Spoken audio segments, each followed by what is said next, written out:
आज की वीडियो में बात करेंगे यूपी पुलिस कांस्टेबल का जो रिजल्ट आया है। तो इसमें मैं एक पेपर कैसा आसान था कि हार्ड था, बहुत से लोगों के सवाल थे और सेकंड मेरिट लिस्ट आएगी कि नहीं, फाइनल कट ऑफ जाएगी कि नहीं। तो सारी वीडियो इस वीडियो में हम चर्चा करेंगे। देखिए, बहुत से बच्चे कह रहे थे पेपर आसान था, बच्चे कम बच्चे ज़्यादा, ये जो टीचर है ना, ये कह रहे थे पेपर आसान था। भाई कहाँ से आसान था पेपर, आप ये बता दो मुझे। जो आप कह रहे हो पेपर आसान था, बिल्कुल आसान नहीं था। ये सब कहने की बातें कि पेपर आसान था। ठीक है, जब वहाँ पेपर देने बैठो ना, आप रूम में बैठो, तो हड़बड़ी में कितने क्वेश्चन गलत हो जाते हैं। आपको तो क्या है, आप यहाँ न्यूज़ रूम अपने स्टूडियो में बैठ गए, चार टीचर बगल में खड़े कर लिए, उनसे पूछते क्या कंफर्म हो गया। अगर गलत हो गया तो अरे नहीं ऐसा नहीं ऐसा था, वो क्वेश्चन सही से नहीं पढ़ पाए। तो अगर हमने वहाँ क्वेश्चन सही से नहीं पढ़ा ना, तो हमारा तो सीधा आंसर गलत हो जाएगा ना। आपका क्या है तो चलेगा, चार टीचर लेके बैठ जाओगे, पहले डिस्कस कर लोगे, इसके बाद सारी चीज़ें कर दो। तो ये चीज़ जो आप बता देते हो कि आसान है, बिल्कुल आसान वाली बात नहीं थी। हाँ, ये कह सकते हो पेपर ठीक था, ठीक ठाक मॉडरेट था। लेकिन आप ये तो देखो पेपर लेंदी भी था, सारी चीज़ें थी। ये जो आप स्टूडियो में बैठ के कह देते हो कि रूम में कि पेपर आसान था, बच्चे इतने नहीं इतने कर सकते थे, यार लगता है हलवा नहीं है। ठीक है, वहाँ एक छोटी सी मिस्टेक है, क्वेश्चन और पीछे हो जाना होता। तो आपका एक छोटी सी भी गलती चलेगा, ठीक है, अगले क्वेश्चन में आप मैनेज कर लेंगे सारी चीज़ें। ठीक है, तो ये मत कहिए कि पेपर आसान था, ये कहिए कि हाँ पेपर ठीक ठाक मॉडरेट था। अगर जिससे छोटी छोटी गलतियाँ, सिली मिस्टेक वगैरह नहीं हुई हैं, तो उसको कोई दिक्कत नहीं होगी। तो इतना आप कहेंगे तो बिल्कुल सारी चीज़ है। ठीक है, अब रही सवाल की, जैसे पेपर तो देखिए ठीक ठाक मॉडरेट था। पेपर लेंदी कह सकते हो कि टाइम टेकिंग और लेंदी पेपर था। ठीक है, कुछ क्वेश्चन उसमें ठीक ठाक थे जिनमें टाइम लग रहा था, जिसने उनमें ज़्यादा टाइम नहीं खपाया तो वो आगे निकल गया। अब सेकंड मेरिट लिस्ट की बात करेंगे तो अब जो नोटिफिकेशन यूपी पुलिस कांस्टेबल का जो रिजल्ट है, उसका एक नोटिफिकेशन देखिए, तो उस पर लिखा है अगर डीवीपीएसटी में जितना, जैसे मान के चलिए उनको 400, मैं एग्जाम्पल बता रहा हूँ, उनको 400 बच्चे डीवीपीएसटी में बुलाने हैं। अब देख रहे हैं अगर डीवीपीएसटी में 300 बच्चे ही सेलेक्ट या 350 बच्चे ही डीवीपीएसटी क्लियर हो रहा है, तो वो 50 बच्चे की और अतिरिक्त उसमें मेरिट लिस्ट निकाल सकते हो। तो ये आप मान के लिए सेकेंड मेरिट लिस्ट के आने की चांसेस बहुत हैं। मैं ये नहीं कह रहा हूँ कि नहीं आएंगे, लेकिन चांसेस हैं कि जैसे 1,500 बच्चों को, 1,000 2,000 बच्चों की, 500 बच्चों के आसपास की अब सेकेंड मेरिट लिस्ट आ सकती है। क्योंकि डीवीपीएसटी में बहुत सारे बच्चे बाहर होते हैं, क्योंकि उन्होंने ये लिख रखा कि डीवीपीएसटी में अगर उनकी जो मानक है, एक जो फाइनल क्राइटेरिया है, अगर वो पूरा नहीं होता है तो सेकेंड मेरिट लिस्ट वो निकालेंगे डीवीपीएसटी के लिए। तो ये आपका जैसे डीवीपीएसटी हो जाएगा, उसके बाद ही आपको क्लियर हो जाएगा कि मेरिट लिस्ट आएगी कि नहीं। लेकिन ये आप मान के चलिए 98 मैंने कह रहा हूँ ना, जो जो मैं कहा है, अगर कुछ चीज़ें होती भी हैं, अगर 500 हज़ार लिस्ट 500 बच्चों की आएगी, लेकिन आएगी जरूर, ये मान के चलिए डीवीपीएसटी के लिए। ठीक है, सेकंड मेरिट लिस्ट। हम बोल रहे हैं किस शिफ्ट में कितना बढ़ा है। देखिए, 3 शिफ्ट में पेपर था, 8 को, सॉरी 3 दिन था और 2 शिफ्ट था। लेकिन 8 की जो पहली शिफ्ट है ना भाई, इसका मत पूछो कितना ज़्यादा फ़ायदा हो रहा है। मतलब फर्स्ट शिफ्ट का इन्हें बना ही रखा कि इनको फ़ायदा करना। मैं देख रहा हूँ किसी एक लड़के के 120 क्वेश्चन थे, 8 की पहले शिफ्ट का उसका सिलेक्शन हो गया, 9 की पहले शिफ्ट को 123 थे, उसका सिलेक्शन नहीं हुआ।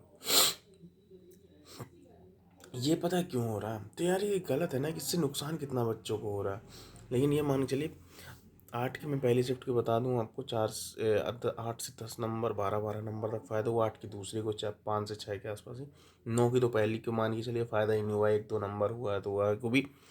और 9 की दूसरी को आपको 3 से 4 नंबर, 10 की पहली को आपके ऐसे 4 से 5 नंबर के आसपास, 10 की दूसरी को भी 5 से 6 के आसपास। लेकिन अभी सोचिए 8 से 10 12 12 नंबर जो 8 की पहली शिफ्ट को सभी बच्चों को हुआ है, तो बिल्कुल सभी बच्चों को नहीं हुआ। ये कुछ ही बच्चों को हुआ। मैं ये नहीं कह रहा कि 8 की पहली शिफ्ट को सभी के बच्चों को हुआ। ये सिर्फ मान के चलिए सब कुछ ही बच्चों को, सीमित बच्चों को हुआ। सोचिए आप सभी बच्चों को हुआ तो बिल्कुल सभी बच्चों को नहीं फ़ायदा हुआ। वही नॉर्मलाइजेशन जो चीज़ है ना, इससे बहुत बड़ा नुकसान हो रहा है यार, इसको आवाज़ उठानी चाहिए यार। इससे बहुत गलत हो रहा है। आपको सिर्फ 1 डे 1 शिफ्ट में ही एग्ज़ाम कराना चाहिए। मैं कह रहा हूँ चाहे जितना बच्चा हो, या फिर आप नॉर्मलाइजेशन का जो क्राइटेरिया है इसको अपना चेंज करिए ना। आपने फर्स्ट डे फर्स्ट शिफ्ट को दे ही रखा है, चाहे पेपर उनका टफ हो या आसान हो, उससे किसी को मतलब नहीं है, आपको फर्क देना ही देना। वही निगेटिव मार्किंग का फ़ायदा या नुकसान तो सही बता दूँ ना, तो निगेटिव मार्किंग का बहुत नुकसान हो रहा है। निगेटिव मार्किंग ना होने से क्या होता है ना, कि हो सकता है कोई बच्चा ठीक ठाक पढ़ने वाला है, उसने 120 इसके आसपास क्वेश्चन करे, वो 30 क्वेश्चनों में गेस मार देता है। हो सकता है उसके, मैं कह रहा हूँ 15 क्वेश्चन, 20 15 क्वेश्चन के आसपास कोई गेस सही निकल गए, तो यार वो तो सेट हो गया। यहाँ क्या होता है, अच्छे जो बच्चे होते हैं ठीक ठाक पढ़ने वाले होते हैं, इनके तुक्के सेट नहीं होते। जो नहीं पढ़ने वाले होते हैं उनके कुछ के तुक्के सेट हो जाते हैं। मैं ये नहीं कह रहा कि सभी ऐसे ना पढ़ने वाले, लेकिन मैक्सिमम बहुत चांसेस होता है कि तुक्के बहुत के सेट हो जाते हैं। आप गौर करिएगा, अपने आस दोस्तों से पूछिएगा ना, तो आपको पता चले आपके से तुक्के गलत हो रहा है, उसके तुक्के सही हो रहे हैं। तो निगेटिव मार्किंग होनी चाहिए यार, इससे कट ऑफ हाई जाने के बहुत कम चांसेस होते हैं। जब से निगेटिव मार्किंग जिस चीज़ देख लीजिए आप, यूपीएससी में निगेटिव मार्किंग हटी तो उसकी कट ऑफ कितनी हाई लगी। वही इस बार यूपी पुलिस कांस्टेबल की देखिए निगेटिव मार्किंग हटी, वही कट ऑफ देगा। वही पिछली बार ये 214 नंबर के आसपास जनरल की, 187 EWS और सब कितनी कम वगैरह थी, ठीक है। इस बार आप देख लीजिए कि अगर निगेटिव मार्किंग हटी और कट ऑफ आप देखिए कितनी हाई चली गई, 40 40 45 45 नंबर पर कैटेगरी के नंबर बढ़ गए हैं, ठीक है। वही मैं फाइनल कट ऑफ की बहुत सारे बच्चों को फाइनल कट ऑफ के फाइनल क्वेश्चन भाई मैं कर रहा हूँ 258 है, तो ये 260 12 नंबर तो प्लस मान के ही चलिए। इसकी मैं डिटेल वीडियो बनाऊंगा कितनी जा सकती है, और अराउंड उतनी ही जाएगी, ठीक है।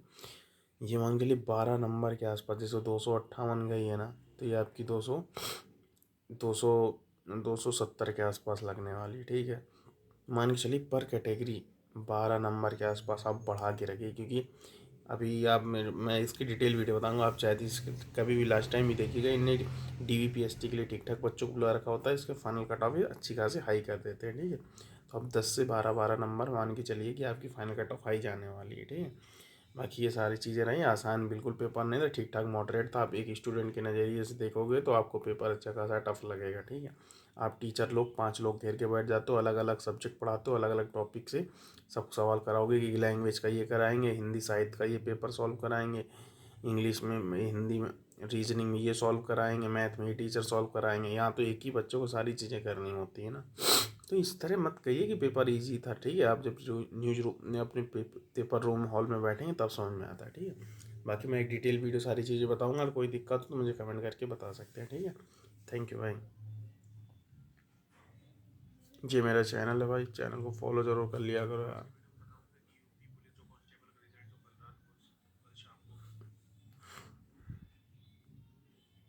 सब्सक्राइब कर लो भाई, सब्सक्राइब प्लीज़।